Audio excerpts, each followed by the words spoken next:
শাহাদাতের কথা বলতে গিয়ে হাটহাজারীতে আমার যে সকল সন্তানদের বুকগুলোকে জালিমের বুলেটের আঘাতে ঝাঁঝরা হতে হয়েছে, ব্রাহ্মণবাড়িয়ায় যেভাবে পাখির মতো গুলি করে আমার সন্তানদেরকে শহীদ করা হয়েছে, সেই সন্তানদের পক্ষে কথা বলতে গিয়ে আমাদের কণ্ঠ যদি আবার চেপে ধরবার চেষ্টা করা হয়, তাহলে আপনারা রাজপথে তার মোকাবেলা করবার জন্য প্রস্তুত থাকবেন কিনা?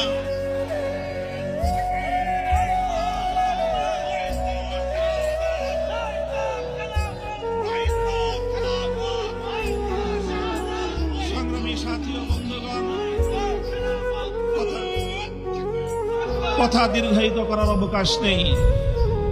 আমি আমার দীর্ঘ কারাবন্দিত্বের সময়ে আল্লাহ পাক রব্বুল আলামিনের রহমতের উপর আমার আস্থা, অবিচল বিশ্বাস ছিল।